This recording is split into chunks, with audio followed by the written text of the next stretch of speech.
Ladies and gentlemen, this is TVP World. I'm your host Benjamin Lee, and welcome aboard the Eastern Express. Ukraine has always known what freedom costs. In 1991, nearly the entire country voted to break from the Soviet Union.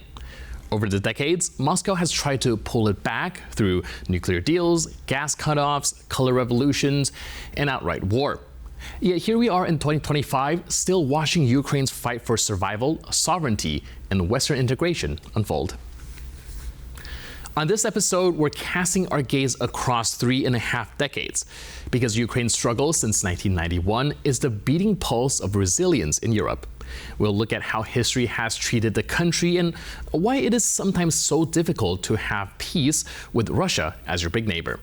Without further ado, let's take a look at our latest report to find out more.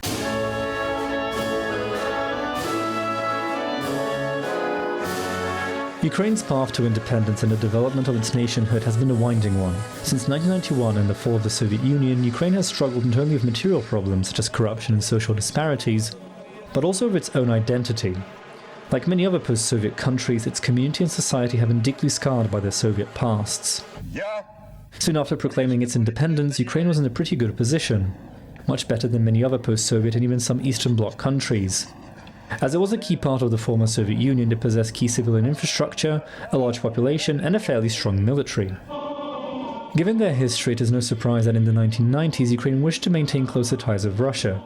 This relationship, all the way until 2004, impacted its political transformation, which was seen by many as incomplete, a strange compromise between its budding nationhood and the Soviet elites in the country. The first major turning point came in 2004 during what is now called the Orange Revolution. It was sparked by concerns over voter fraud and corruption plaguing the 2004 presidential election. Widespread protests in favor of Liberal candidate Viktor Yushchenko led to a rerun which ended in his victory. This series of grassroots protests boosted Ukraine's nationhood and reinforced Ukrainians' cultural and linguistic identity. The most well-known protests which defined the modern Ukrainian state were the Euromaidan and the Revolution of Dignity between 2013 and 2014. These were sparked by the Ukrainian government's U-turn away from further EU integration in favor of closer ties with Russia. They resulted in the ousting of Yushchenko's successor, Viktor Yanukovych, and embedded the core idea of a European, pro-Atlantic Ukraine in the hearts of millions. As history showed, however, Russia would not let Ukraine escape its suffocating sphere of influence without a fight. And now, let's zone in on the East-plating portion of our show. Nationhood and national identity are often built over the course of decades. In Ukraine's case, however, this process has been unfortunately accelerated by not just Russian interference, but actual invasions. Ukraine's modern statehood has been forged in the fires of conflict. This process began in earnest in 2014, following the Revolution of Dignity, in whose wake Russia illegally annexed Crimea and supported Russian paramilitary groups in the Donbas. For millions of Ukrainians, this was the moment in which they opted for a pro-European future, free of Russian cultural and political influence. As the fighting in the Donbas raged on, Ukraine began modernizing not just its army, but also developing its cultural identity as a nation and a people separate from their Soviet past. Yet even between 2014 and 2022, there were still many Ukrainians who found it difficult to disentangle their identity from Russia.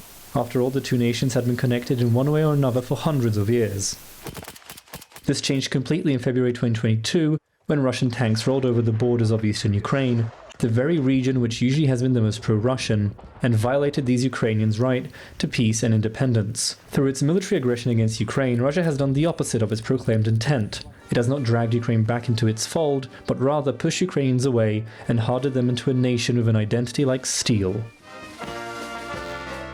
And now, let's take a look at the issue in greater detail. For Kyiv, sovereignty came with strings.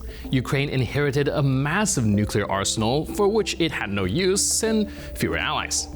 Yet, in 1994, Kyiv handled it over trading atomic weapons for guarantees, which proved about as solid as a fence made of cotton candy. The Budapest Memorandum promised Ukraine would be safe, but fast forward to 2014, Russia annexed Crimea, with masked soldiers and false votes casting the first shadow over Ukraine's independence.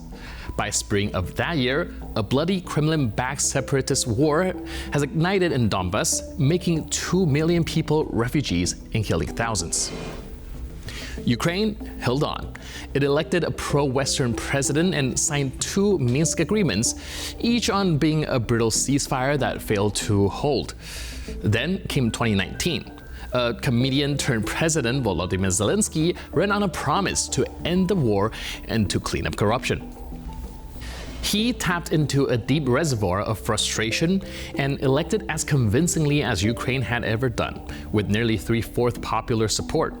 By 2021, the world was squinting at Russia again. Military buildups near Ukraine's border, energy blackmail, and Putin's claims that Russians and Ukrainians are geologically one people. Kyiv's European course was clear but blocked by Kremlin's coercion. Then came full-scale invasion in February of 2022. Russia gambled on victory, expecting Kyiv to capitulate quickly.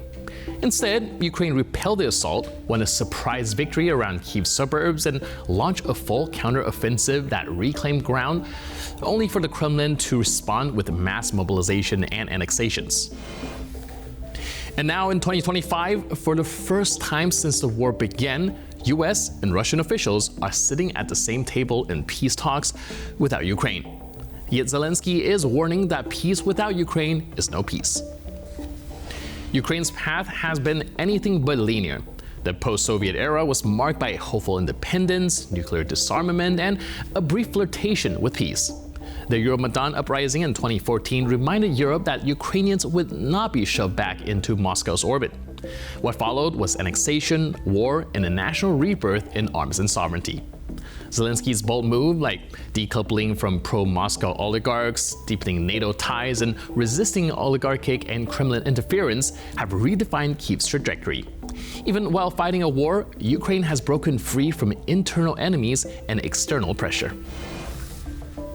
Ukraine's independence didn't come cheap.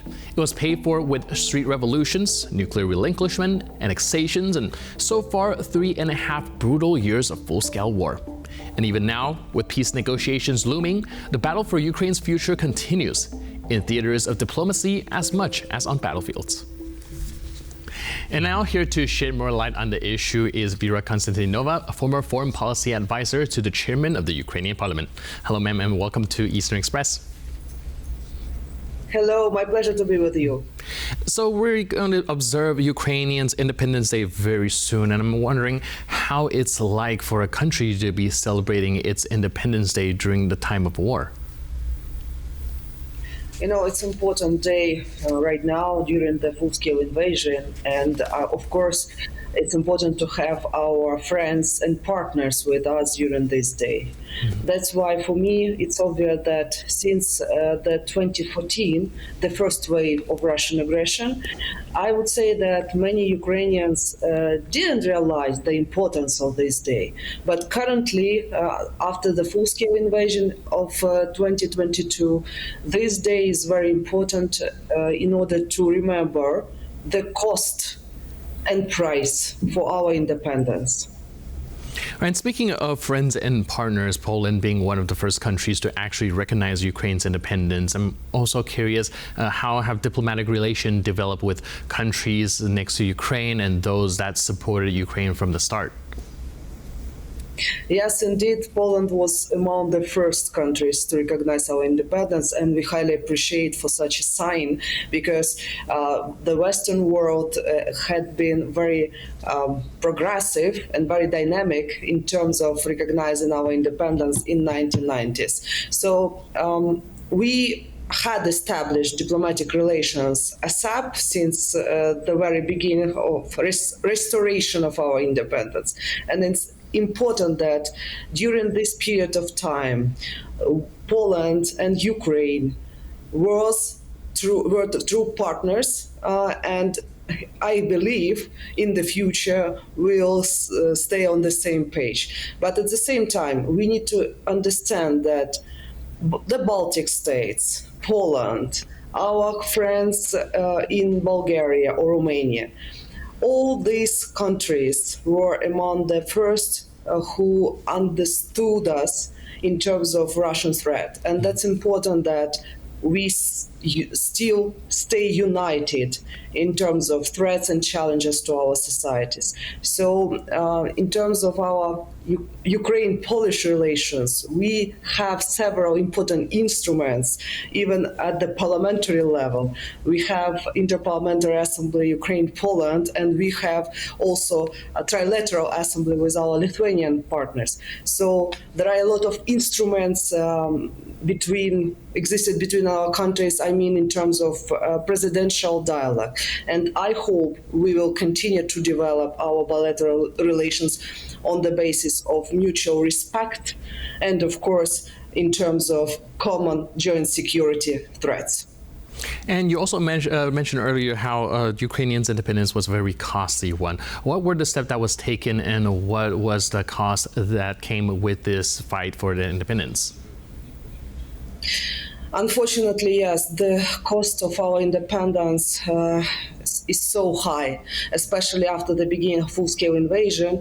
Prior to the February 2022, it was the issue of Donbas infraction by Russians. So I feel that it's too early to estimate the cost of our independence because the war is still ongoing. But at the same time, there is a question mark how important this for Ukrainians and for whole Europe, because independence is the most important value of each nation. So for Ukrainians, yes, we did have an experience, I would say, with the Russian Empire. Mm-hmm. And since 1917, from first attempt of achieving our statehood, and then the restoration of our statehood in 1991, I think that we are the case study from one side, but we also a driver, because Ukrainian nation stood and will continue to stand for their rights, for their freedoms, and for their independence. And from my side, I believe that despite the harsh and hard period of time right now due to full-scale invasion, Ukrainian nation would prevail, and of course Ukrainian statehood and sovereignty and territorial integrity will be restored in our 1991 international borders. You mentioned earlier that independence is perhaps some of the highest values that a country can withhold. What role has this national identity played when it comes to Ukraine's resilience during the Russian invasion? It's a huge role, I would say, because as you probably know, before the first wave of aggression, there were a lot of Ukrainians who were Russian speakers. But after that, after the first wave of invasion, after the full-scale invasion, I think that Ukrainian statehood and understanding of Ukrainian identity had been increased in our society. And it's important to notice that since February 2022, lots of Ukrainians switched to Ukrainian language as the value, as the pride. So both independence as well as language, culture remain the most important part of the basis of each and every statehood in the world. So it's important to protect, it's important to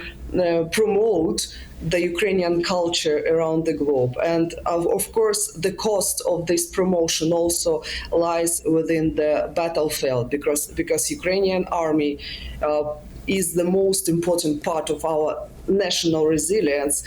But Ukrainians that so active in volunteering, in helping the Ukrainian army to defend the land, the culture, and the citizens, I think that it's the question of unity, and of course it's a question of national idea for Ukrainians, because we do really know what does it mean to lose independence or statehood. And that's why this time we will continue our fight until the end, and until the idea that our territorial integrity and sovereignty will restore under the 1991 international recognized borders.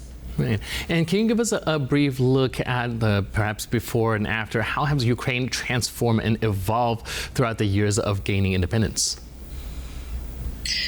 Well, I wouldn't, have like a historic excursus and lecture, but of course, several phases I would identify. First of all, it's a first phase of our national statehood building, because since 1991 until, I guess, 2004, until the Orange Revolution in our history, because I should mention that in 1990s we had our first revolution. It was a revolution on granite. So the second Orange Revolution was important because of the request from the Ukrainian society for European future. And since that, of course, there were a lot of, negative aspects. But since 2000, we established significant civil society institutes, and these civil society institutes were very important in our further, development as a democracy and as a country that belongs to European family. After that, after the Orange Revolution, it was this significant period of challenges, because from one side, we do have a unity in terms of pro-European vision, but at the same time, we did have a problem and the threat already that was mentioned, like Russia. So in these terms, I think that this period of time from the 2004 and 2010, when that was elected President Yanukovych. It was the transit period from one side.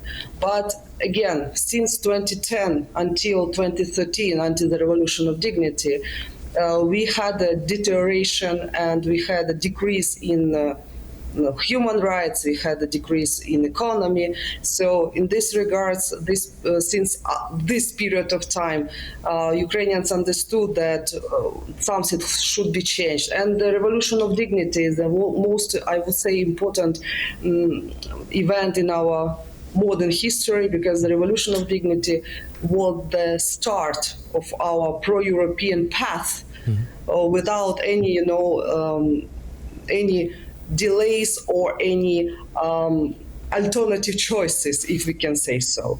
So the Revolution of Dignity had started with the Maidan protests because of refusal of President Yanukovych to sign the association agreement with the European Union. And that was the signal to the whole world that Ukrainians would fight for their European future.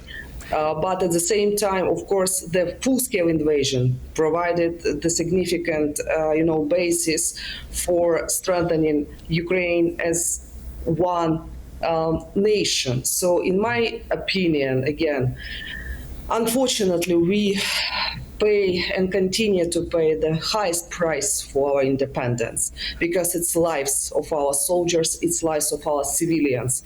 But from other side, the unity that we continue to observe within the Ukrainian society, I would say that under the previous periods of time in our history, we can't imagine. Currently, it's an important moment. I would say it's a crucial moment in our modern history of independent state, and Ukrainians would continue to preserve in terms of democracy, in terms of human rights, and in terms of rule of law. So it's important to continue our path in terms of our European integration as the country, as the candidate country right now. Right, very inspirational example of what fighting for independence really means. Thank you so much for your input and insight. Really appreciate it. Thanks for being with us on Eastern Express. And now we're moving on to the Eastern News Flash, a series of all the other stories from the East that you don't want to miss. Russia is continuing its crackdown on online freedom. This time, Russian authorities have announced that the state-backed Max messaging app will be pre-installed on all devices sold in the country. The new regulation will come into force starting September 1st. The Max app will replace a standalone messenger application from the tech firm VK, which has been on the government's mandatory list of pre-installed software since 2023. Domestically developed software has been a requirement on smartphones, tablets and computers since 2021. This latest decision involving Macs comes as the Russian government is experimenting with restrictions on foreign-developed messaging apps and services. Russian citizens have reported disruptions involving apps such as WhatsApp and Telegram since the start of the month. Independent Russian media have also reported that the Kremlin has ordered officials and MPs to switch fully from Telegram to Macs. Critics have called this rollout a small part of a wider effort to tighten the state's control over the internet under the guise of allegedly fighting terrorism and abuse of minors. Ukrainian Serhiy K. has been arrested in Italy over the 2022 sabotage of the Nord Stream gas pipelines. German prosecutors say he is believed to have been one of the operations coordinators. Serhiy K. is accused of being a member of a group that places explosive devices on both of the Nord Stream gas pipelines. The pipelines connect Russia and Germany through the Baltic Sea. They were damaged by strong underwater explosions in September 2022 in what investigators have called an act of sabotage. Both Russia and Ukraine denied any involvement in the matter. German media say, however, that the ongoing investigation has pointed to a Ukrainian cell of 5 men and 1 woman who chartered a yacht from Rostock using forged documents and carried out the attack. The alleged motive, according to German news outlets, was to prevent Russia from raking in profits from future gas sales to Europe. Ukraine has decided to sell off some of its state banks in the first wartime privatizations. Sensbank and Ukrgasbank have been cleared for sale by the Ukrainian Financial Stability Council. Ukrainian authorities have finally ended speculation and hesitation concerning opening up the country's state-dominated banking sector. This decision shows that Kiev is interested in building a Western-style free market economy, even if it means giving up hundreds of millions in wartime funding. Privatization of such enterprises is a fulfillment of key requirements for both EU accession and IMF program compliance. Although the latest ruling by the Financial Stability Council, comprised of Ukraine's National Bank, the Finance Ministry and banking regulators, has allowed the government to begin the process of privatization, a timeline for this endeavor has not been set. As of now, state-owned banks in Ukraine control more than half of the country's financial system, assets and deposits. They are reliable wartime revenue generators with record profits, but this banking model has been at odds with Ukraine's Western partners. And that's all for this episode of Eastern Express. But for more news, update and commentary, please stay tuned to TVP World.